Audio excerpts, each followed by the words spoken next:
Two-time NBA Executive of the Year, represented by his wife Thelma, Basketball Hall of Famer and former Bulls General Manager Jerry Krause.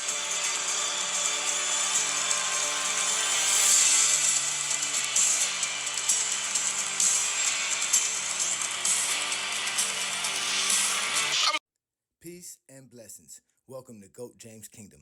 On this episode, we're going to discuss who is truly responsible for the breakup of the Bulls dynasty in the 90s.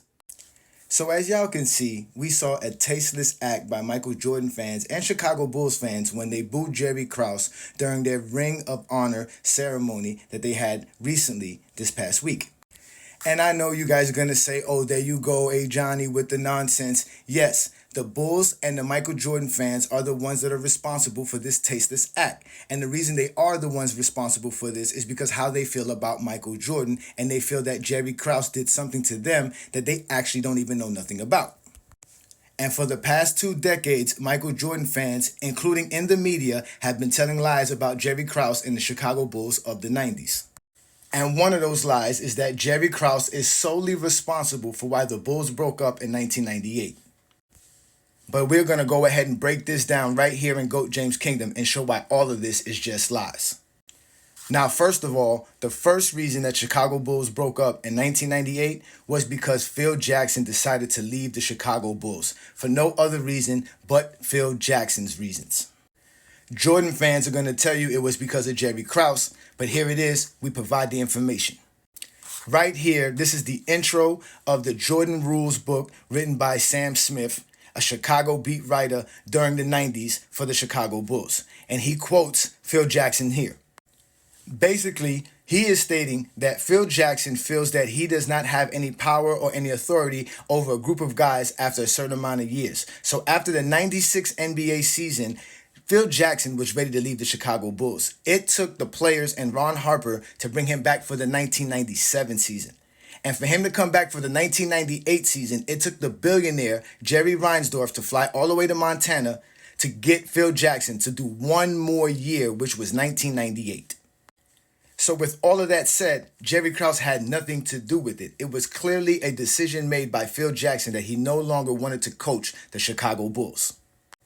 So where did the lie start that Phil Jackson had a problem with Jerry Krause, which forced him to leave the Chicago Bulls as their head coach? Jerry Krause, that summer before the 98 season, This is where the lies are coming from. had a wedding party for his daughter and had not invited Phil Jackson, but had invited Tim Floyd, at that point the coach at Iowa State, that everybody had basically shooed into the job of being the next Phil Jackson. So it was a blatant, overt snub. And Phil said he marched right in on Monday morning and said, I've had enough of this. By common agreement, the management of the Bulls and Jerry Krause and I had agreed that this would be indeed my last year. So there you go. You have the Michael Jordan media fan base lying and saying that Phil Jackson felt some type of way about not being invited to an actual wedding for Jerry Krause's daughter. That's funny because at the end of the day, we all know that it was Reinsdorf that got Phil Jackson to come back for 98. But the whole story is that Phil Jackson never really got along with Jerry Krause. It was so much of the story that they never got along that he used to use that to get the players motivated. So why would Phil Jackson be upset not to be invited to a personal gathering for Krause if him and Krause were never two guys that got along? So this is why the lies have always been spewed for the last 20 years. At the end of the day, Phil Jackson chose to leave on his own. But let's let some more of the Bulls brass talk about what was going on during that time. Phil was motivating the team, and it's a great ploy. It's us against them, and it was the players against management. And Phil was using that to motivate everyone, and it worked. Phil had his ways of doing things. He was very successful with them. I just leave it at that.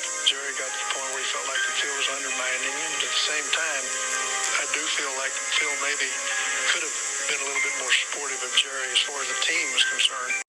So there you have out of Jerry Krause's own mouth that he really didn't have a problem with what Phil Jackson was doing because it was successful. That's all Jerry Krause cared about. which was winning. Same thing with Phil Jackson. Same thing with Michael Jordan. They all wanted to just win. So at the end of the day, it wasn't Jerry Krause that drove Phil Jackson out of the Chicago Bulls. It was Phil Jackson who was just ready to leave because Phil Jackson is just that type of a coach, and he felt like it was his time to move on from the Chicago Bulls.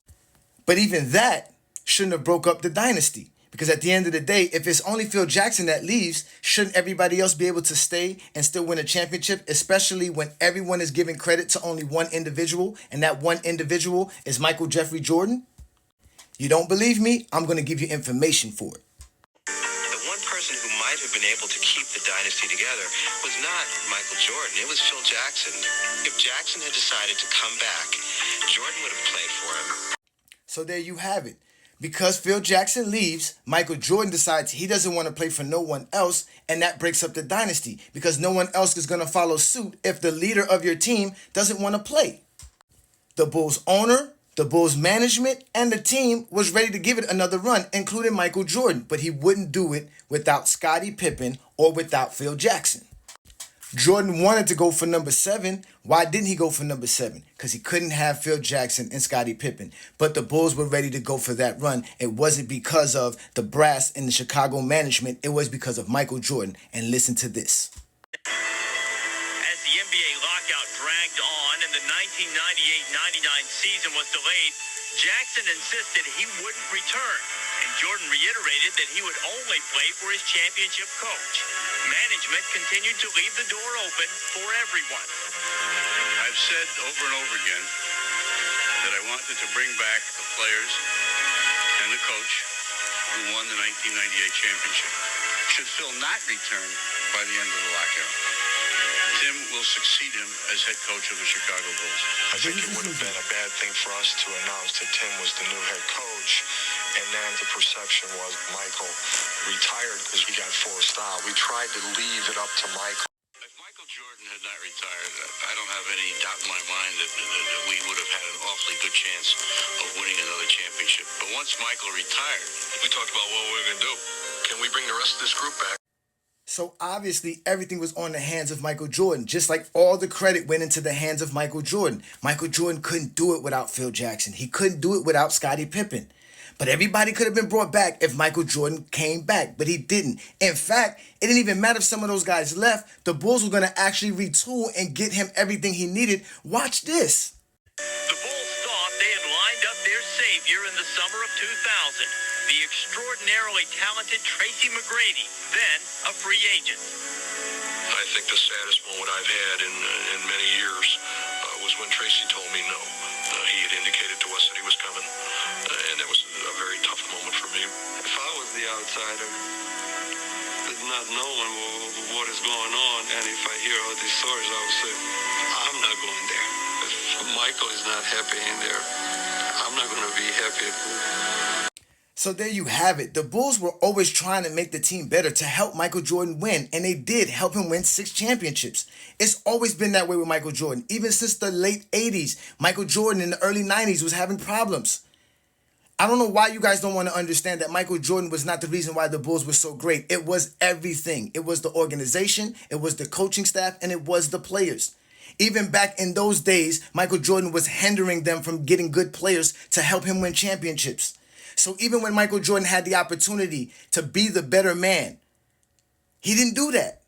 In 1990, he wasn't the better man. He was very petty, and he kept holding grudges versus Jerry Krause, and he did the same thing in 1998. Instead of sticking around and doing what you're supposed to do as a player, help your team win championships.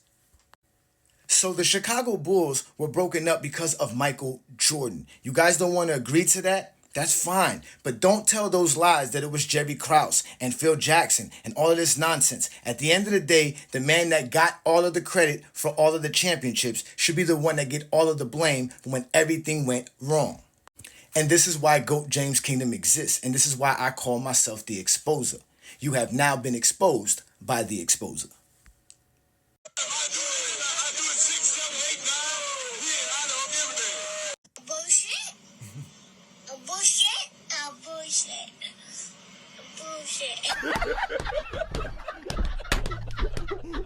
Yo, shout the season, man.